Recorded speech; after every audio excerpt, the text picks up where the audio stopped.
Hi, everybody. Nice to see you. Thank you for joining us tonight at the Neighborhood Health Series. Just a couple notes. We will be back in January 19th with Dr. David Rollins, who will be talking about DNA and how one's DNA is now being looked at to determine what kinds of medications you should be prescribed and how you might respond to those medications. We might be doing a little bit of genealogy as well. So I hope that you'll be able to join us in January. A couple quick notes. Our series would not be possible without the support of Clark County Credit Union. Usually they're here to give you a little bit of an overview of what they do. They're a local credit union that gives the dividends back to their customers, but they are not able to be with us tonight, but their materials are outside. So real quick before we jump into our very wonderful guest, I always like to talk a little bit about Roseman. Many of you have learned so much about Roseman, but I also wanted to welcome Dr. Alice Chen, who's over here in the corner. There she is. Dr. Chen has been with us for about 7 months, and she oversees our dental clinic in Henderson. And our dental clinic in Henderson provides reduced cost, compassionate care for both children and adults for both dental and orthodontic care. So if you need any of that, please go to Roseman Dental to find out more. And Dr. Esposito, who I'll be introducing, also has a role in overseeing our Roseman Medical Group. And that is our family practice, our primary care clinic that's adjacent to Spring Valley Hospital. And it is a wonderful clinic and very good care. And one of the best things is that you don't have to wait 3 weeks to get an appointment. So if you need anything, Roseman Medical Group. So with that, I'd like to introduce Dr. Esposito. She has a wonderful lengthy bio, and I'm just going to do a couple of highlights. Dr. Esposito is the Senior Executive Dean for Academic and Student Affairs. She's a professor and Senior Executive Dean in the Roseman's College of Medicine, which is currently in development, and she's the Chief Academic Officer for the medical school and will serve as the faculty lead for accreditation. She's held previous roles in curriculum, advising, and student affairs, and has experience as a residency program director. Dr. Esposito received her PhD in biochemistry and molecular biology, as well as her MD from the University of Miami, and she completed her residency training in psychiatry at Jackson Memorial Hospital in Miami, Florida. Her research interests have spanned basic and clinical research, education research, and hospital-based quality improvement research at various times in her career.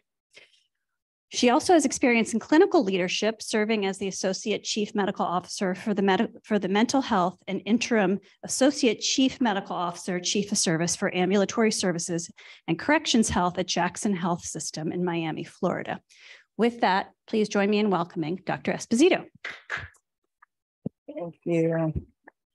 Thank you, Vanessa. Can everybody hear me okay? It's working all right? All right, great, wonderful. Well, thank you all for coming out. I really appreciate being able to have this in person. When we initially scheduled this, I thought maybe it would still be on Zoom, right? Because we scheduled this sometime in the past. So I'm glad to have people here in person, and hopefully we can make this a little bit interactive and share some ideas and some thoughts about this topic. I am planning to give you a little bit of information, facts, things to look out for, and then also some ideas. And like I said, hopefully we can all share some ideas. And then I want to do a little exercise where we think about our own plans for the holidays. And then I'll close out with a brief meditation that you are free to join in or not as you choose. So let's get started. Come on in, grab some food, come on in. All right, wonderful. So, in some ways, this topic, keeping healthy and happy during the holiday season, you might think, well, how is this different from keeping happy and healthy at any time, right? And in some ways, of course, it's not. But the holidays do give us some interesting things to think about. And the holiday season, of course, can be fun, right? We spend time with family and friends. We eat a lot of great food. We participate in celebrations. We spend money, and some it's fun, to go out and buy things for people if that's part of your holiday, and you're going to make people happy with certain things, or maybe you're making some charitable donations, something like that. So that can be a lot of fun and uplifting and all of that, as well as religious observances for many people at this time of year, and that can also contribute to a sense of celebration and fun and just be exciting and a wonderful time of year. Of course, the holiday season can also be stressful. There's family and friends, right? Sometimes you have to spend time with people who are stressful. There's a lot of great food, and there's great food everywhere. And it's like, oh my gosh, you know, we already said, should we eat the cookie, right? because you are going to events or to celebrations where there's a lot of food, and then maybe you eat too much or you drink too much, and then you feel guilty or say, should I have that? Or, you know, whatever. There's celebrations, right? And maybe you have to go and you don't really feel like going out. Now you got to go to this thing, but it's your work thing or your friend's thing. And you said you would go. Spending money can be stressful as well as fun. And obviously for some people, you know, thinking about, you know, wanting to get somebody something and not knowing if they can really afford it, or maybe overspending at this time of year can be really stressful, or feeling like, you know, I don't have enough money to get that thing that my kids want or something.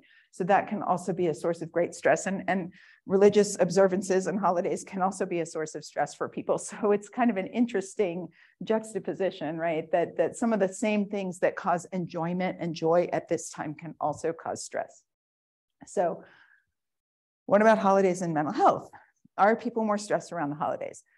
Pretty much people are more stressed around the holidays. When surveys are done, if people are asked, does their stress go up around the holidays? The answer is yes. And I'm just going to talk a little bit about this area of mental health, because I want to make sure that I give a certain amount of information that everybody, you know, is aware of at this time of year, particularly any time of year. What do we need to look out for in ourselves or in other people that might, you know, lead us to want to seek some resources for them, or make us a little bit worried about them. Interestingly, the overall depression and suicide are actually less likely to occur right around the holidays. The highest incidence of suicide is in the spring and summer. It is not at the holidays. Often, this is not represented well in the media. There's a lot of attention to depression and stress at this time of year, and then it sort of fades at other times of year. But the actual data do not support that depression and suicide are more frequent around the holidays, more likely to go up in spring and summer. That being said, those are data, those are statistics, those are national averages, numbers, or whatever. That has nothing to do with an individual person. Of course, an individual person might be very stressed or depressed around the holidays, depending on what's going on in that person's life. And so we need to be thinking about this, particularly at any time, just not to just be like, oh, it's spring or summer, you can't possibly be depressed, but certainly people can. And I want to just level set a little bit what I mean with the term depression, because depression, of course, is a word in very common usage, right? We use the word depression just in regular language, talking about things as we do with the term anxiety. Somebody might say, oh, I'm so depressed, or you know, I'm so anxious, or whatever. That doesn't mean that they meet criteria for major depressive disorder. So we have a word that we use very flexibly in our language, that is also a diagnosis, and that can lead to miscommunication between people. It's like, oh yeah, I'm depressed today, right? But what does that actually mean? Or terms like the holiday blues, which people certainly use. So when should someone seek professional help, or think about seeking professional help, would be if these, whatever the symptoms are, I'll talk about the symptoms in a minute, are causing some really difficulty in functioning, right? Person can't get up in the morning, person can't function at work or at school. Any of us are so stressed or really avoiding social activities. Certainly at this time of year, there's an increase in things that maybe people are invited to, and they may not feel like going to every single one of them. But if somebody really starts to isolate and avoid, that could be a sign, you know, that perhaps they're not doing well. And any thoughts of self-harm, particularly if with intent. So major depressive disorder by the Diagnostic and Statistical Manual that we use for diagnostic criteria in psychiatry. These are the criteria. 2 or more weeks of depressed mood, most of the time, or loss of interest or pleasure in things that normally the person would be interested in or experience pleasure from. So sometimes people actually don't use the word depression to refer to their mood. They may be using a different word. They may realize that their mood isn't the greatest, but they might not be using the word depression. So this is an either or, could be, it's an or and, right? Could be both. Person might say, yes, I'm depressed most of the time, but they might say, no, I'm not really depressed, but I don't feel like doing anything anymore. Even things that normally gave me, you know, were fun for me or gave me pleasure. And then 3 or more of the symptoms that you see listed there. So difficulty with sleep, feelings of guilt, difficulty with appetite, low energy, poor concentration, decreased libido, and thoughts of suicide. And I should say appetite, particularly appetite and sleep, can be in either direction. So we think of depression as being somebody maybe who is sleeping a lot and doesn't want to get up in the morning and is in bed all the time, but actually just some people experience depression in the opposite way with a lot of anxiety, difficulty sleeping, shortened sleep, difficulty falling asleep, waking up in the middle of the night, that kind of thing. So, and I think, and also sort of psychomotor retardation, like low energy that's actually expressing itself as sort of slowness. So these are some of the criteria for depression. And when all of these things start to impact functioning, that's when we get worried. You hear at this time of year, also, I saw maybe just because I knew this talk was coming up, or maybe just because we're talking about mental health conditions more nowadays than we used to. I saw a tremendous number of articles in like news and press on seasonal affective disorder this year. From the standpoint of psychiatry, we simply think of this as major depressive disorder with a seasonal pattern. For the most part, this occurs in places, well, it's probably related to the way our bodies adjust to the shorter days and longer nights, right? That being said, the prevalence of seasonal affective disorder is higher in places where there is less sunlight, where the days are perhaps very short and always gray, and there's a lot of darkness out, and people are mostly staying inside. That being said, though, it's not like weather related or something, right? So you can live in a place like Las Vegas or in South Florida where I was before coming here, and still have seasonal affective disorder or a seasonal pattern to a depression. Tends to be in the winter. Interestingly enough, there are some people who seem to have a seasonal pattern of depression in the summer. So estimated about 3% of people, more or less, experience seasonal affective disorder.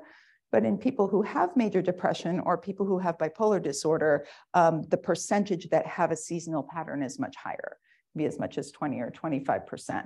So this is a pretty common thing. Again, like I said, it's probably related to the shorter days and longer nights. It is more prevalent in places that have more darkness at this time of year than we do.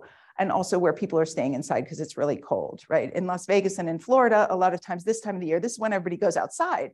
We're like, we've been sitting inside in the summer in the air conditioning all summer. And now it's like, yay, we get to go outside. So it is a little bit less prevalent in places like this.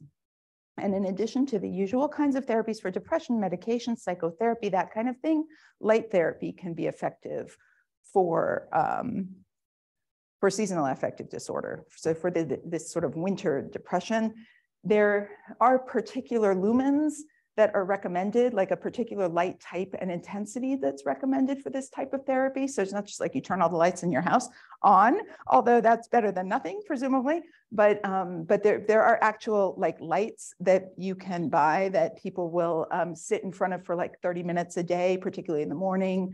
And that helps to kind of reset that the way that the light is affecting mood for some people. So light therapy is recommended for seasonal affective disorder as well. Just saw a lot of articles across the news feeds about this this year.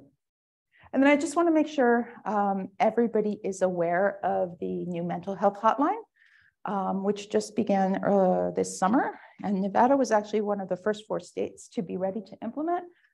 There has always been what's been thought of as like the suicide hotline or the mental health hotline, 1-800-273-TALK. You can still use that. It goes to the same exchange, but we have initiated, or the country has initiated, a 988 mental health hotline number, which is a little easier to remember in a crisis than 1-800-273-8255. And so sort of paralleling 911, we now have this 988 number that is active 24/7 and gets an individual to a crisis support team that helps make recommendations for what to do at that, what might be needed at that time. So let me see where we're at. Right. Any questions about this part before, because I wanted to just make sure, that I do mention the criteria, when to get concerned, when to maybe, if you yourself are feeling that way, or somebody who might be feeling that way, that you might want to reach out for help. And I wanted to make sure I included that. Yes. So I thought there was a 211 number for resources, including mental health. Is that one still active? I do not know the answer to that. Does anybody know? You know? Mm-hmm.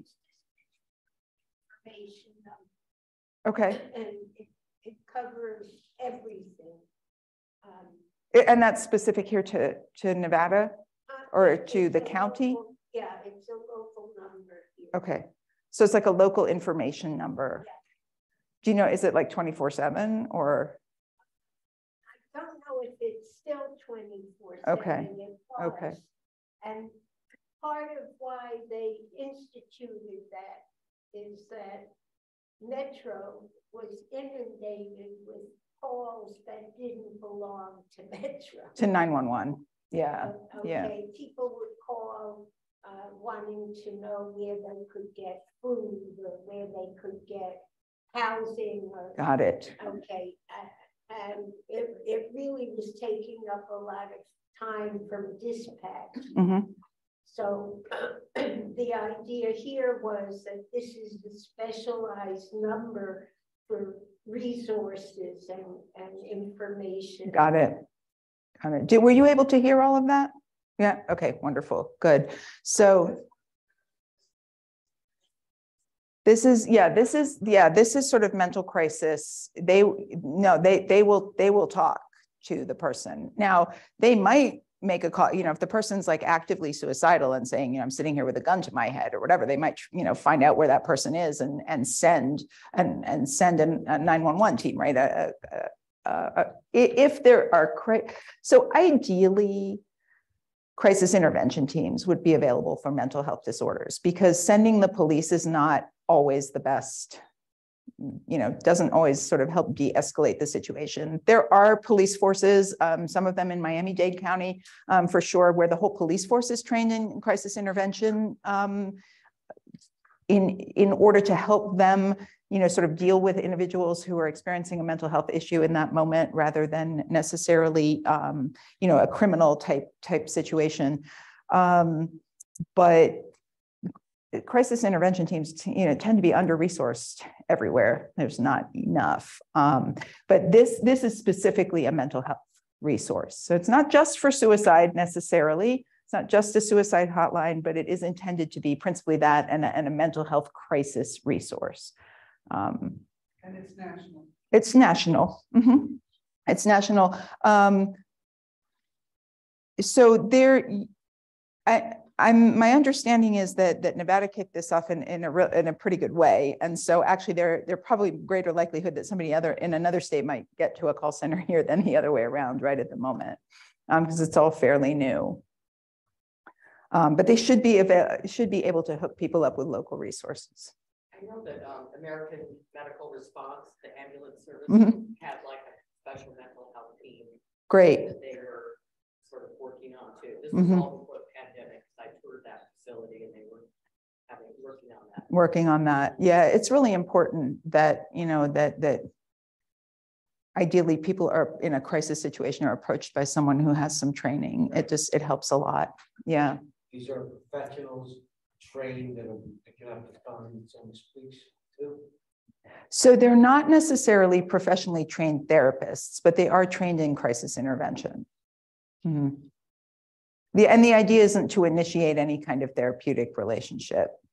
There is a huge increase in, online therapy and counseling availability. And that's something that I think, really became evident in the pandemic, where a lot of therapists ended up, I have a friend who's a psychologist who hasn't left her couch in 2 years. I mean, really maximizing their telehealth interactions. And there's a lot of companies now where sometimes employers or universities are using these resources for their students or for their employees, but people can also sign up for them as individuals often.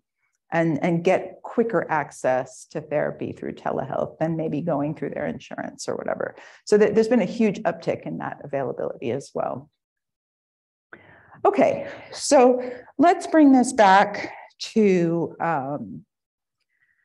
what we can do in a somewhat more stressful time of the year to try to stay healthy and happy during the holidays. And I'm going to touch on a couple of different things here that you can see here. We'll kind of go through it one by one and talk a little bit first about sleep. So sleep. What's good advice for sleep? There's lots of good advice for sleep out there. You can call it sleep hygiene, if you will. And some of it is easier and harder to keep. The purpose of any of these suggestions is not to make anybody feel worse. Like, oh, I know I should be doing that, but I can't do that right now because I don't have time to do that, right? So the purpose is to come up with a whole bunch of different things and then maybe choose one or two things that are that could be useful for you. Ideally, we would all set consistent sleep and wake times. For many people, that's just not even possible, but you can think about it, right? Maybe a little bit more consistent. This is a big one. So sleep hygiene folks like to say, leave the bed for sleep and sex. Don't watch TV in bed. Don't read in bed. Don't do puzzles in bed. Don't do things because your brain is now starts to associate bed and being in your bed and in your bedroom and in the setting where you're supposed to be sleeping with doing other things, with doing more active things, right? So this is one piece of advice that you can file in there and decide whether that might be useful for you or not. Enjoy somewhat cooler temperatures. People do tend to sleep somewhat better with cooler temperatures. I'm not going to try to pick a temperature for anybody than being too warm. Don't eat or exercise right before bed. At least for food, recommendation is something along the lines of 2 hours because your body needs some time to digest. And exercise right before bed. Some people think like, well, if I exercise right before bed, I'll be tired, right? But actually then you're much more activated. So going to the gym at 11 o'clock at night, if you want to go to bed at midnight, is probably not going to work out for you. Avoid caffeine and alcohol before bed, easier said than done. A lot of people kind of know their caffeine set point, right? It's, I can't have caffeine after 2. Well, I can have it at midnight, but I hear people say, no, I can't have that coffee at 3 o'clock in the afternoon. I know I won't sleep, or I can't have that Coke. So absolutely, you hear a lot of people talk about that set point. Obviously alcohol, and people are like, well, but if I have a drink or two, I fall asleep much more easily. That's true, but alcohol actually messes with our sleep architecture. It does not, in general, promote a normal sleep cycle. So, everybody has to figure this out for themselves because, especially in the holidays, to stand here and, well, we were talking right before, right? Stay happy and healthy through the holidays. Maybe drinking is the solution to that, but of course it's not. Just be aware of the fact that alcohol can disrupt your sleep architecture. So even though having some drinks may help you fall asleep, what may end up happening is that you wake up in the middle of the night and can't get back to sleep. Aside from whatever other effects it might have, overindulging. We all have to, for any of these things, I think, set appropriate expectations for ourselves and not stress over it if it doesn't happen. So not everybody's going to sleep 8 or 9 hours a night. It's just not going to happen. My mother is 92. She's still living independently. And I'm trying to get her to not expect to sleep 6 or 7 hours a night and take a nap. It's not likely to happen. And as we get older, our sleep needs tend to decrease somewhat. And just for most people, not going to sleep 8 or 9 hours a night as we get older. So set appropriate expectations and don't stress over it too much if it doesn't happen. If I have a bad night's sleep, I try to be like, oh, okay, well, tomorrow night I'll sleep fine, right? I'm not going to, well, oh my God, I didn't sleep, because that doesn't help. That sort of cognitive cycle doesn't help. Any other thoughts or suggestions about sleep? Anybody have a nice trick? Mm-hmm. As far as exercise go, I actually use that for patients with insomnia because 4 to 6 hours after you exercise, you become somnolent. Mm-hmm. It's kind of the letdown after the After. exercise high. Got it. So. But like 4 to 6 hours. Yeah, Mhm. it's a Mhm. 4 to 6 hour after the intense exercise. So I tell them, instead of exercising at 6 in the morning, Mhm. how about doing it at 4 in the afternoon? 4 in the afternoon, right? And then maybe at like 10 o'clock at night, you're sleepy and Yeah. ready to go to bed. Okay, that's great advice. One thing we've done and found successful is playing white noise. Mm-hmm. Go to bed. Mm-hmm. Tell them a little thing. And Alexa, yes. and you tend to nod out and get a good night's sleep. Mhm. I haven't heard much about it. Mhm. Someone's supposed to try. It's Yeah, that's a great idea. So white noise machine. Well, you don't have to go to white noise machine anymore, right? Your phone will do it. Your iPad will do it. Your whatever device will do it.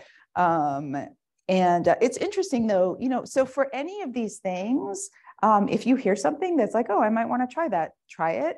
Nothing works for everybody. So as long as you're not a bed partner with somebody who's like, I need complete quiet or I can't sleep, right? That happens with light or dark too. Some people are like, I need dark. I cannot have they're blocking out the little cracks along the windows and other people are like, no, I need a light on so I can sleep. So it's that negotiation also sometimes. Yeah. I would say avoid sleep medication. I think with long haulers, sleep medication makes things worse. And then also for people that have a lot of sleep issues or problems, if they see a sleep expert, because there's a lot of people that have sleep apnea and they don't know it. That's absolutely true. Yes. So those are two really good pieces of advice. I mean, while there are some people who are able to use sleep medication, whether it's over the counter or prescribed, sort of like every night seems to work for them for years and years and years.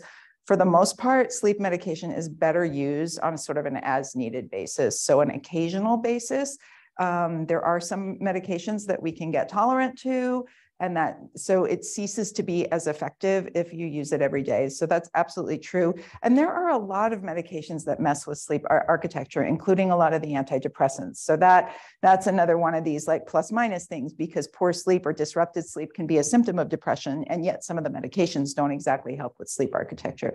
By sleep architecture, I mean, there's a pattern to how we sleep during the night. There are times when we are in lighter phases of sleep, times when we're in really deep sleep and the brain waves are different at that time, and then times when we're in rapid eye movement sleep, which is that dreaming phase of sleep. And there's sort of a normal pattern to that through the night, how you stage through that, like deep sleep and lighter sleep and so on. They make these little graphs, and you go through several of those cycles in a normal night's sleep. And so there are a lot of things that disrupt that normal pattern. For some people, again, individuals are going to be more sensitive to certain things. And absolutely, there are sleep apnea, particularly a lot of people don't know they have it. There are some sort of considered typical features, but they don't really pan out. A lot of people can have sleep apnea without necessarily having some of the things that they might think are associated with it, like obesity or something like that. A lot of people do have sleep apnea, and it is worth having that conversation with a physician, maybe doing a sleep study where you go sleep in a sleep lab for a night. There's portable ones too. The ones in the sleep lab are really give you the most robust data. And then there's different ways to address sleep apnea if that becomes a problem. So for somebody having chronic sleep issues, that's a really good piece of advice. Thank you. Anything else? Yeah. Sorry. Weighted blankets and melatonin. People take melatonin. Mm-hmm. So weighted blankets, again, that's a great idea for someone to try if you like. Again, some people are going to be really comfortable with a weighted blanket, others will not. Melatonin, so melatonin is a natural hormone that's released by the pineal gland that helps us all to sleep. And it's obviously available to take. It's not regulated as a medication. So one thing is that it's available over the counter, but making sure you get a good formulation is important. And it's really its best use is probably things like recovering from disrupted sleep. So if you have traveled internationally or something, right? Or even just here from coast to coast and you kind of need to reset your clock. Again, it's probably also best used on this sort of as needed basis than an every night basis. However, I learned over many years of clinical practice that nothing works for everything and for everyone. And people are going, things that most people say, well, that doesn't work. Somebody is going to say that is the thing that works for me. So there's nothing wrong with, trying some of those things out. Just don't be, I think sometimes with a lot of these different solutions, whether it's white noise, weighted blanket, dark light, et cetera, alcohol, no alcohol, sometimes when people are trying things and they're kind of feeling bad about the fact that they're not succeeding, and then somebody said, this works, right? You got to do this. And then they try that, and then that doesn't work either. And then they try the other thing, and that doesn't work either. Like it almost becomes this kind of cycle of, well, I keep trying things and it's not working. I keep trying things and it's not working. There must be something wrong with me, right? So we kind of have to watch that thinking. Diet, same way. Yes, right. I mean, what else can I say? Eat healthy foods. Vitamin D. So none of us should be having issues with vitamin D. Living in a place like Las Vegas, vitamin D is synthesized in our skin through the help of sunlight. We should all have enough exposure. A lot of our foods in the United States are supplemented with vitamin D, like dairy products, for example. But particularly people who have very restricted diets might think about supplementing with vitamin D. The best advice, I think, is to consider moderation around this time of year, but also to give yourself a break. If you go to that buffet or you go to that celebration and you overindulge, just don't beat yourself up about it the next day and then go back to, your healthier eating. Slowing down is always good advice when eating. I think that in this country, more than others, we tend to bolt our food as quickly as possible. And that's not true in some other cultures. You and I just bolted a sandwich right before the start of this. So not really appreciating the food. There are people who say, you should chew every mouthful 40 times. That'll slow you down enough to pace your meal appropriately. Portion control. And of course, we'll get to exercise in a second. But anybody have great diet tips? I don't want to turn this into like a what foods are healthy lecture, because that's a whole different kind of thing. Exercise. That's one of my pictures from right by Calico Tanks. So again, do what is right for you, right? There's no one fit exercise pattern that I can say, everybody in this room has to do this. And every day might be a lot to think about, but even if you stretch for 5 minutes in the morning, right? You might have your certain things that you do. Maybe you walk, maybe you hike, maybe you go to a gym, maybe you swim, whatever it is that you sort of think of as your exercise routine, whether it's every day or once a week or once a month or once every 3 months, and it's sort of hypothetical. Try to do something every day to move your body. In this beautiful weather here now, go outside, enjoy the sun. Do not exercise. Oh, right before bed, right? That's coming back. And actually, we heard a really good time frame. I wonder how the 6 a.m. thing kind of correlates with lunch too, though, because if you work out at 6 in the morning and then you eat lunch, that probably makes it even worse. And everybody wants to fall asleep before lunch. Again, I don't think, if you have specific questions about what exercise is right for you, I think it's a really good idea to either, discuss that with your physician, or to potentially work with a personal trainer, or to develop an exercise program that is right for you and that fits your schedule. And then again, don't beat yourself up if you don't do it for a day or two or a week. Something that I'm not terribly good at. Planning finances. Create a budget.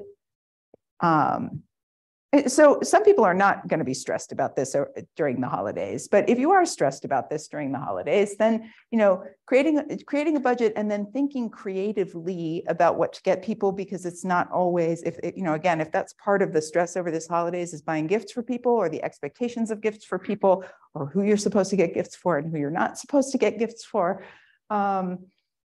sometimes very small things obviously can be just as welcome as something that that costs a lot of money. And if you're hosting, don't worry about asking for help. Ask for help, involve other people, get your friends to do stuff, make it a potluck instead of cooking everything yourself or whatever. All of these things I think are useful and perhaps budget friendly over this time of year. This is one that I think, people think about those things. Planning conversations can also be useful.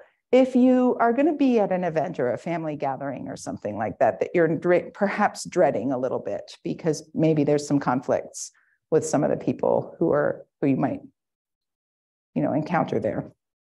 Do yourself a favor and think about it a little bit ahead of time. First of all, think about what might go well. Right? I always like to focus on the positive or on solutions first. What might go well, what has gone well in the past, what might be an outcome that you're looking for, but think about what might go wrong and how, what are you going to want to do for the best possible outcome for that event? Maybe how can you keep the peace? Any thoughts about this? About thinking ahead to some events or celebrations that might be stressful. Yeah. I think also, and I'm about to experience this when I go spend some time with my lovely in-laws, but sometimes. And then there's jokes, right? There's jokes. Humor's good.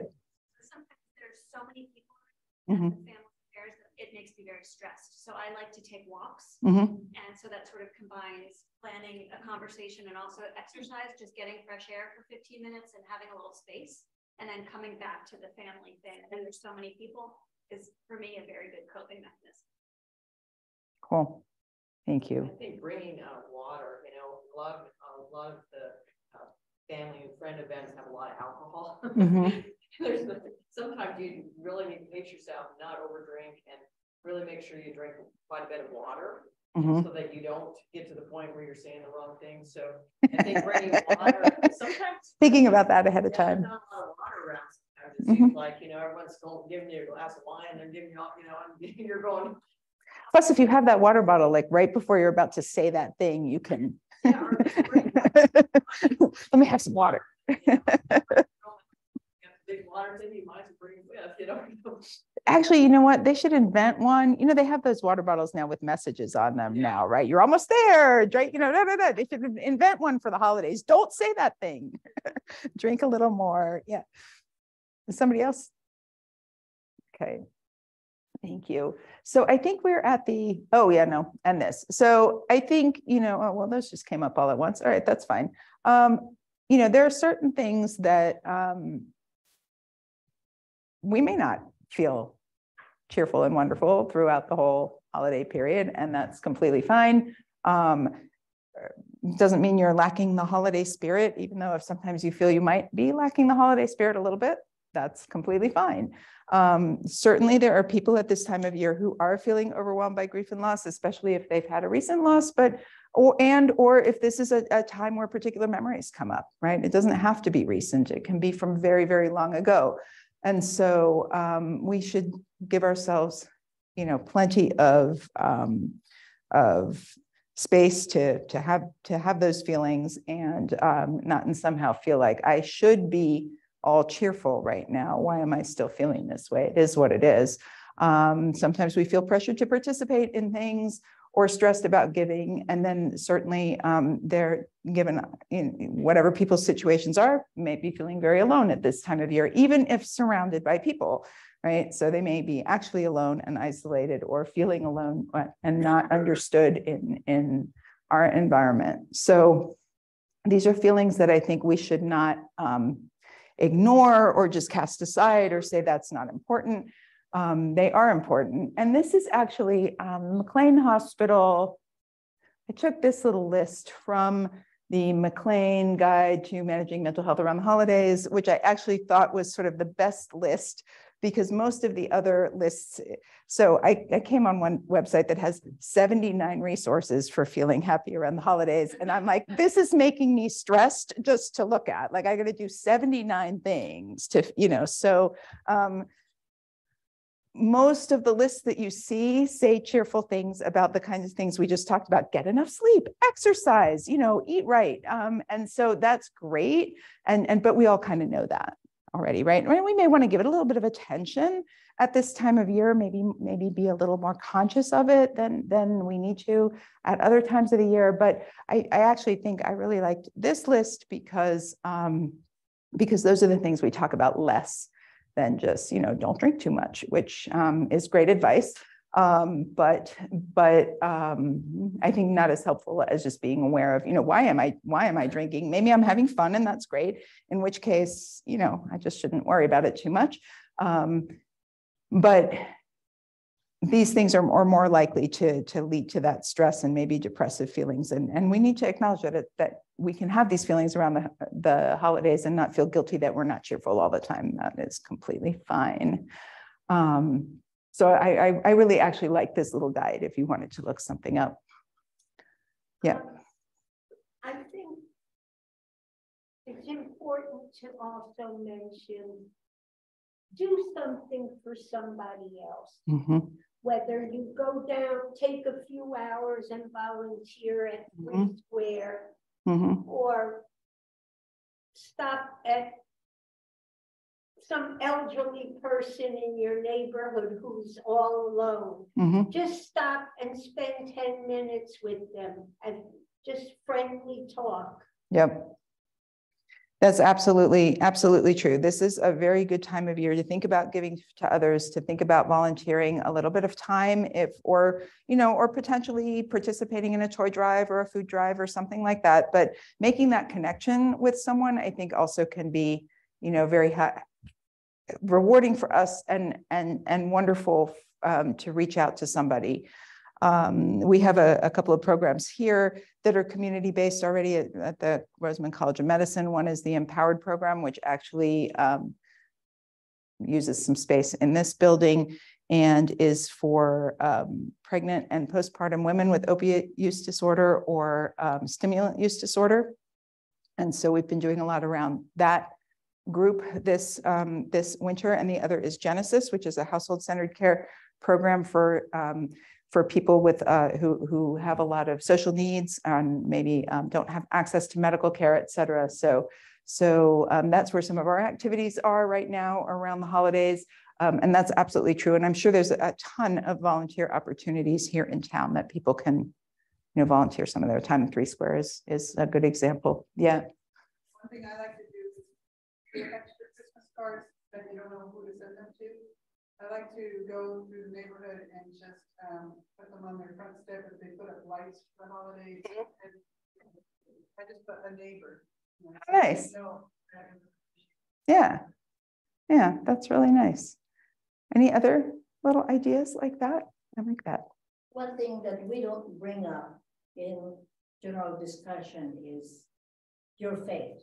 Okay, because each one of us believe in something, and especially during holidays. And it is something that could be channeled to a, a practice, tradition, or within your church. The same thing as, giving or, supporting someone else in the neighborhood that is in need.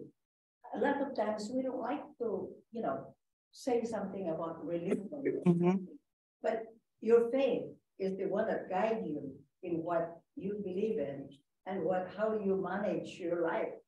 And a lot of times during holidays, there's so much advertisement about material things and so forth. And children are learning from those, they are influenced by those. And I think, there is something that we need to keep as a valuable, thing in our lives, especially with the family and the tradition that you have. And, to me, it's just a show. Thank you for pointing that out. I think that that's really important. And I think that, there is, of course, a lot of talk about the commercialism around this time of year. For people who have a religious practice at this time of year and a faith-based practice, participate. So first of all, like you said, you maybe would participate through your church or synagogue or temple or whatever. So that might be one opportunity. I do think that is one of the factors actually that keeps those sort of depression and suicide numbers lower at this time of year, because it is a time of year when people sometimes feel very connected to their faith and to their family and to their support systems. Not everybody, of course, are people who are isolated and alone at this time of year. And hopefully maybe through those organizations or through like a church or something might know who needs that reach out. And then that can help us hook up with people that we can support. Mm-hmm. For those who are working, and I know when I worked, the people who were not Christian, therefore did not celebrate Christmas, those of us who did not celebrate take shifts. Mm-hmm. I was a supervisor. I would schedule people off who had the family so they could be with. And there's a lot of places where you got people that would like to be off, but they're scheduled, and you can substitute and work for other people. Mm-hmm. And there are volunteers, whether it's at hospitals or other places, right, where you can actually go in and substitute and take somebody's shift and let them be with their family during the holiday. Yeah, that's a great point. So if that's something that's available, that is wonderful. I do, it can be a little freighted at work. I have sometimes heard single people say, like, just because I don't have children doesn't mean I never want Christmas off. So that, I think we have to be a little bit careful in managing that, but absolutely true. And I think particularly sometimes if people are given the opportunity to volunteer, right, they'll step up and say, I don't mind working on that day, so somebody else can be off. So definitely. At least in medicine, it's always the junior physician who takes the holidays. That's just part of the deal. I have a friend whose daughter finished her OBGYN residency this year. And I said, oh, is Lauren coming home for the holidays? She's like, she's got Thanksgiving, she's got Christmas, she's got New Year's. I'm like, oh yeah, that's right. It's her first year in practice.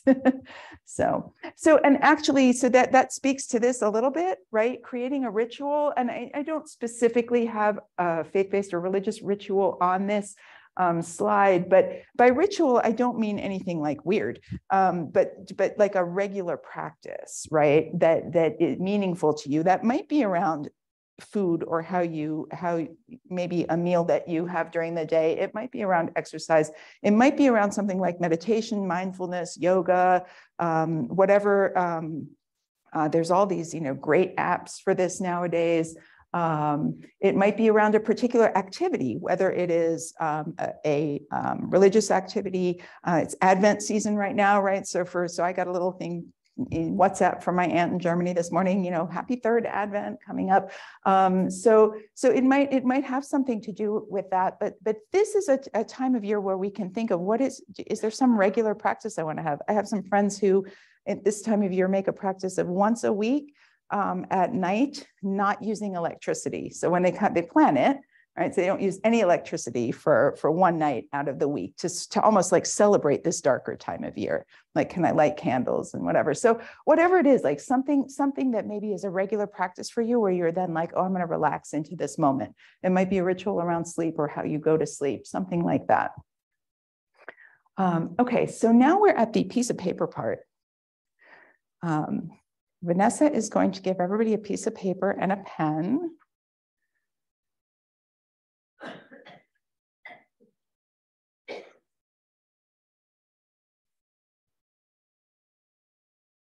And the first thing, yeah, go ahead.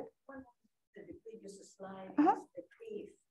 Yes. With the, pandemic. Yes. The effects for those who have lost a loved one, and also the change in their, life. And, that's a big blow to one's life. And, yes. It was, yes. Big adjustment. Yes. Absolutely. Absolutely. I think, you know, that is something that always factors in, of course, but we have had such an enormous change in this pandemic time, and so many people died or are, you know, recovering from serious COVID symptoms. But it could be anything. I mean, it's certainly a time that people remember people that they've lost, and giving, again, maybe there's a ritual around that. Going to a cemetery, making that visit, that kind of thing. Mm-hmm. I have a ritual. Okay. Christmas morning, Mm-hmm. I rescue small dogs and birds. Okay. Okay, and so I always have animals at home, and I walk my dogs every morning.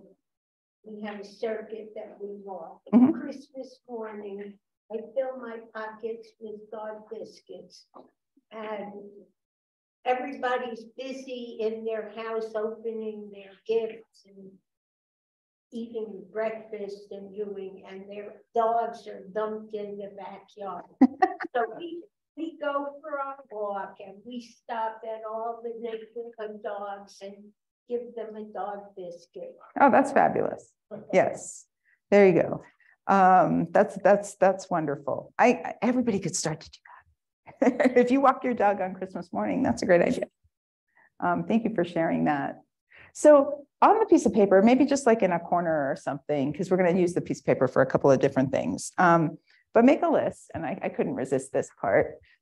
Check it twice, and just make a list of things that you could do. They don't have to be new things. Like your dog walking example is something that you're going to do, right? Make it, just jot down a few things. See if you can come up with even like 4 or 5, even if some of them are a little bit unlikely, or you think, oh, I'm never going to, but you know, whatever, anything that you might have thought of that you could do in this holiday season. Might have to do with any of the things we talked about: sleep, diet, exercise, creating a ritual, acknowledging feelings, any of those things that you have popped into your mind during this conversation. And again, they can be things that you already do, but you just want to have that little reminder, or maybe something new that you've thought of.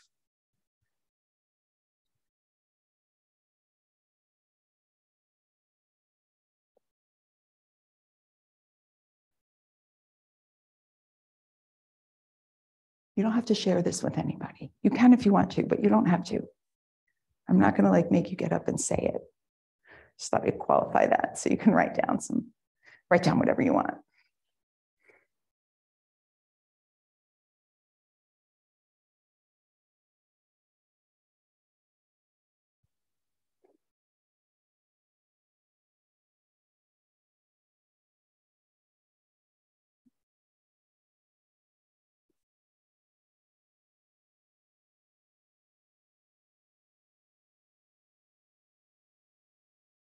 Okay, and now we're going to look at the list in 2 different ways. So one way to look at things when you are thinking about doing something or creating a new habit or a new practice, or even reinforcing one that you know you're doing, like my goal to exercise 4 or 5 times a week when it's only 2, is some things are easy to do. If you create a little quadrant on, you know, like little plus big quadrants on your paper.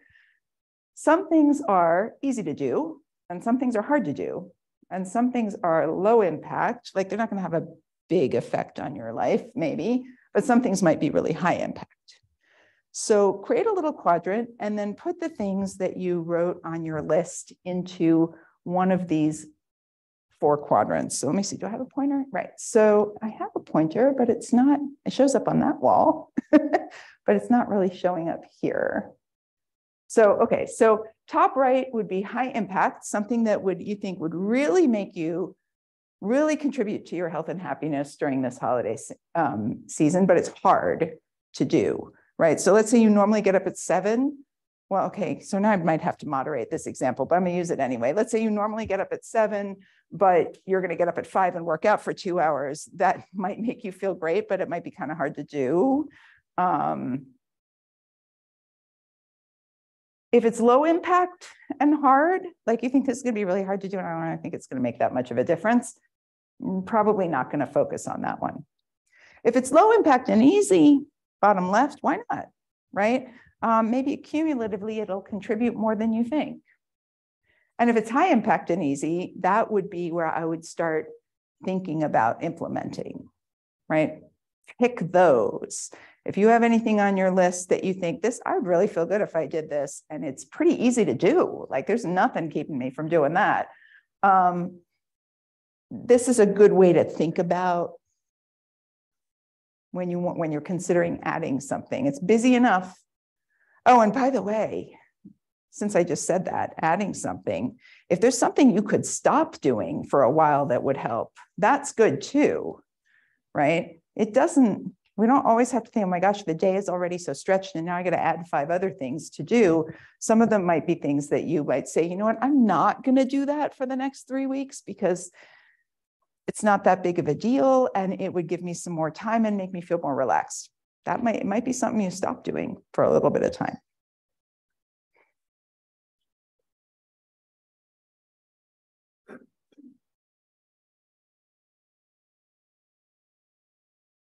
Any surprises for anyone in looking at things this way? Yeah. Nothing's hard to do. Nothing's hard to do. Okay, everything on your list is easy. All right, good. Then we expect you to implement. No, I'm just kidding. Implement all that stuff. Okay, so this is one way to look at it. Another way to look at it, now what I want you to do is pick one thing from your list. Okay? And now the quadrants are going to be different.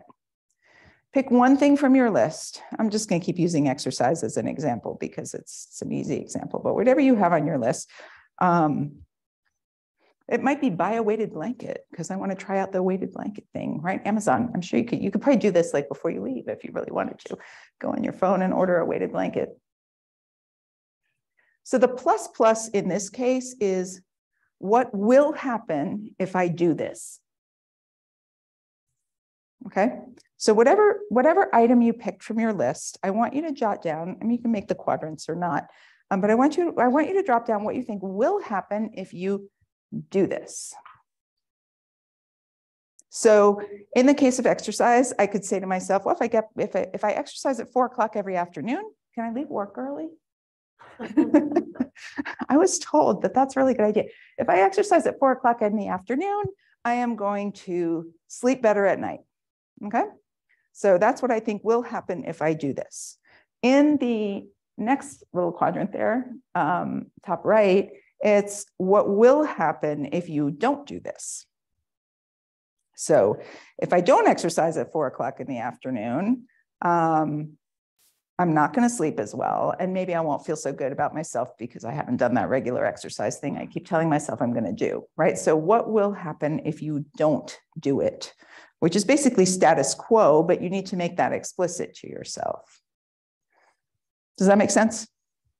Okay. This one is what won't happen. Oh, actually, I think I should stop being like all fuzzy about this because I actually have it on the slide. What won't happen if you do it? If I exercise at 4 o'clock every afternoon, I'm not going to get quite as much work done in the next few weeks because I'll be leaving early every day. So that might put more stress on me because I'm not finishing some stuff I need to do at work. So I have to think about that, right? What won't happen if I do it, especially if it's something that takes time? Something has to give. If you keep adding stuff, something has to give. And then the last one, and this is sometimes the hardest one to puzzle with, is what won't happen if you don't do it. And I literally have to talk through an example to make sure I got this one, but think about that, right? So if I don't exercise at 4 o'clock in the afternoon, what won't happen is maybe I won't get that effect on my sleep that I want to have. And how important is that to me? If that's really important to me, then that might be a big driver. But again, these are the kinds of things that anytime actually we're thinking about adding a new habit or a new thing, a new yoga class, a new type of diet, right? If I'm going to switch to the Mediterranean diet for a while, I might go through these quadrants to figure out which parts of that are going to be challenging for me. Because anytime we're trying to switch to make a change like that, it's going to have some little impacts, and thinking this through will strengthen your motivations, or will perhaps help you discover a pitfall that you hadn't thought about in adding that new thing. Does that make sense? Anybody have one they want to share? I was thinking, of course, it was hard to think through, but eating less desserts. Okay. Eating less desserts during this time is really hard. Okay. Because, you know, it's just everywhere you go, there's lots of desserts. And so I was thinking the plus, I was thinking what will happen if you do it? Well, if I don't eat all the desserts, I maintain the weight. Okay. You know, I want so you will maintain your weight if you eat less dessert. Yes. And what will happen if you don't do it? So you eat more dessert. What's going to happen? Eat a lot of dessert, gain weight. Okay. All right. And you don't want that. So that's a good driver for this. Okay. A lot of products have a hard time, except that it might disappoint someone. Say they brought their big pie and they're saying, here's the big pie, have a piece, and you're going, oh, sorry. No, I'm on a diet. I'm not eating dessert, right? And then the person at work is like, you don't want my pie at Christmas, right? You're going to get guilt and pressure from your friends and coworkers. Exactly. You can always plead allergy. Does it have nuts? Does it have gluten? Does it have apples? Does it? Oh, I'm. Good point. And what won't happen if you don't do it? Okay, so this means also because you have a negative in your thing, so that makes it even once. So if you don't do it, meaning you eat dessert, what won't happen? Well, you won't maintain your weight, right? So sometimes, depending on the languaging of it, sometimes two of them are pretty equivalent. But yeah, it is interesting to think through both the positive and negative consequences of a change, what we imagine those to be when we're trying to make something or add something. So that's a little tool that you can use, you know, for other things. This isn't just this like holiday habit thing. Okay, so if you picked something, then think about also not just a very vague, this always used to, you know, drive me crazy with residents who would present patients to me, and I'm like, well, the person's depressed. I'm like, okay, well, what do they want? You know, they want to feel better. Well, what does that mean? What does that look like? I don't know. I'm gonna go ask, right? So we need to think through the particulars, right? What's it going to look like if you do this thing? So for some time period, for the next 3 weeks, for the next 3 months, for the next 3 years, doesn't matter. I will exercise more. How often? With whom? Or by yourself? Where? When? Why? Right? When, again, thinking through the particulars of how, with whom, what, when, why. Let's say you want to volunteer. Well, let's get specific about that, because this is a harried time of year, and you might find 3 weeks have gone by and you didn't do that volunteer thing, right? So when specifically, what time can you clear up on your calendar? Really plan through those specifics. I mean, that seems pretty obvious, but I think that if you want to create something new or stop doing something, really having a statement of intent about it for yourself that you can remind yourself is useful. Okay, so that is it for the slideshow. And now what I'm going to do is transition to and finish with a little bit of relaxation for all of us. And so for some people, a few moments of mindfulness or meditation exercise can be really useful. For some of you, that might already be a regular practice. For others of you, that might be a very new idea. Perhaps water. So I'm going to give an example in a few minutes of a guided meditation or mindfulness exercise using breathing and imagery that you choose for relaxation. And if that sounds good for you, you're welcome to participate. If you are, not sure about that, it's absolutely fine to just listen and kind of observe and see how this kind of thing works. If it's something that's unfamiliar with you, or even to start and then move back into that observer position at any time. So whether you think you're going to participate or just listen, I want you to take a minute before we kind of start to think about a place where you feel really rested and relaxed. And this could be a memory, it could be something from a vacation, it could be a cozy spot in your house that you see every day, right? Just a place where you feel rested and relaxed, indoors, outdoors, alone, with others, doesn't matter. And if, when I'm saying this, if you're coming up with a whole bunch of options, just pick one, kind of take a look at it, make sure it's a comfortable and safe space for you, because we're going to return to it in just a moment. So think of some place where you feel rested and relaxed. The other thing that a lot of models of mindfulness, focused attention, even also in yoga and meditation, start with paying attention to breathing. So I'm going to guide you through in a minute through a pattern of taking a deep breath, holding for a moment, and then letting that deep breath out fully before taking the next one. So if you're going to participate, or of course, if you're just going to listen, that's completely fine. Like I said, begin by just getting comfortable in your chair. If you need to make little adjustments to how you're sitting so that you're comfortable in your chair, then go ahead and do that. And notice the position of your arms and your legs. Notice the feeling of your feet against the floor. And think about whether one foot feels heavier or lighter than the other. Notice the feeling of your thighs and of your back against the chair. And then the placement of your hands. Notice the placement of your hands and whether one feels warmer than the other. And then I would like you to shift your focus to your breath. Simply notice your breath for a second. We're breathing all the time. We don't really pay attention. So just notice your breath. And then take a deep breath all the way in. Hold for a moment and then let it all out. Take another deep breath, hold for a moment, and then let it all out. And now take a third deep breath in your own time and let it out when you're ready. Then allow your breath to return to its normal pattern. And if you've not already done so, you can now choose to close your eyes for a few moments if that's comfortable for you, or just drop your eyes a bit, or even keep them open, whatever's most comfortable. Just invite you to find that spot. And now I invite you to imagine that restful, relaxing place that you thought of, somewhere you feel or have felt relaxed. Maybe you see an image or have thoughts about describing it, or maybe for some of you, you feel like you're actually there. And think about describing this place very completely, whatever you see or remember. For example, become aware of the light, whether it's day or night, indoors or out. What kind of light is it? How would you describe it? Are the colors that you see bright or dull? And do you want to brighten them? Do you want to turn up the intensity of the colors around you, or do you want to turn them down a bit to make everything more peaceful and relaxed? Is there any movement in this place, or is everything still? Is something moving? And if so, what is moving? Notice that. Notice what sounds there are, or is it quiet? And then wonder if there are any sounds that you can imagine adding that would increase your relaxation. Are you by yourself, or are there other people or maybe animals there with you?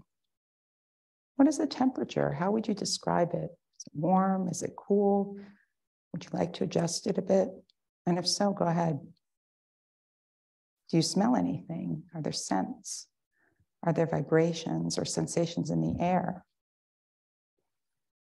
And as you become aware of all of these details, could you change anything in this scene, in this moment, to be even more relaxed? You're creating the moment by describing it, and you can bring to it whatever you like. And now enjoy for a moment the restful and relaxing feelings that you have now in this place. And take 3 more deep breaths that feel good to you to do now while I stay quiet for a moment.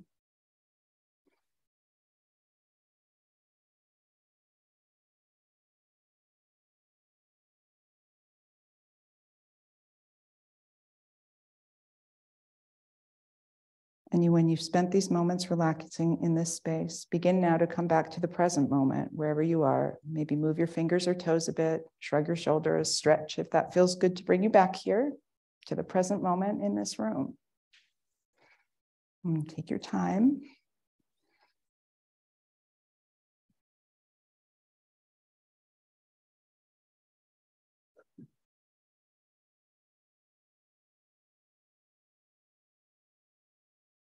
I welcome everybody back to the room.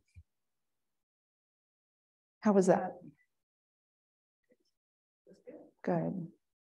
I hope that was a relaxing moment for everybody at the end of a long day.